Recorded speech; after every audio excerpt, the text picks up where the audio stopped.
ابني الكبير ده مزهقني خالص، اما الولد الصغير ده برقبته.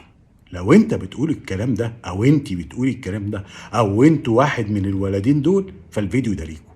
لان بمنتهى البساطه دي سيكولوجيات الاطفال، ده شيء طبيعي. الولد الكبير بعد ما بتخلفه الطفل اللي بعده او اللي بعده بيحس دايما ان هو بقى لا انا ليا الاسبقيه، انا موجود من الاول. ده بيديله حبه شويه كده حميه في نفسيته، فبيبقى عايز دايما يمارس سلطه ان هو كبير حتى لو فرق سنه على اللي بعده. هو كبير، لو بصوا 7 اشهر انا جيت الاول. فالموضوع ده هدف في حياته، انتوا بتشوفوه ان هو عند معاكم. اقول لكم ازاي؟ لانه بمنتهى البساطه وهو بهدف حميد بيبقى عايز يوريكم ان هو شخصيه وان هو زي بابا وانه قيادي، وان المفروض يقول للولد اعمل كذا او يقول لاخوك اعمل كذا. احيانا بيبقى طربش او لا مؤاخذه بيبقى غشيم متعافي، فما بيعرفش يعبر عن ده. فانتوا بتتضايقوا تعتبروا ان عند منه. هو مش عند، هو مش عشان انت قلت له يمين هو عايز يقول لك شمال، لا، هو عايز يوريك بس ان هو زيك كبير عنده شخصيه. وبالمناسبه بيتضايق جدا بقى في الحبه اللي انت بتبقى موجود بيهم في الشقه. ليه؟ لانه ما بيقدرش يزعق لاخواته ولا يضرب اخواته ولا ممكن يعلي صوته مع مامته. فانت دايما كابس على نفسه. تحول من القائد الاعظم للقائد اللي هو جواه، ان انت ممكن تبقى قائد صديق ليه. اتعامل معاه بحكمه، اتعامل معاه بصحوبيه، وزي ما قالوا في المثل اذا كبر ابنك قوي. وما تاخدش الموضوع على صدرك ولا انت تتضايق وتقولي الواد مش متربي. هو كل في الموضوع عايز يوريك ان هو كمان كبير وليه راي، فبيعاند على طول.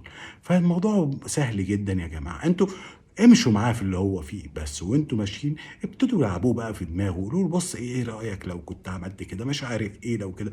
خووه، ادوله الرأي التاني مغلف في الحنية اللي عندكم والخبرة والصداقة وجو كده. الجزء التاني في النظرية بقى، الصغنون حبيب أبوه وأمه ده عادة بيطلع سوسة، حتى لو هو نفسيته من جواه مش سوسة هو بيضطر يبقى سوسة.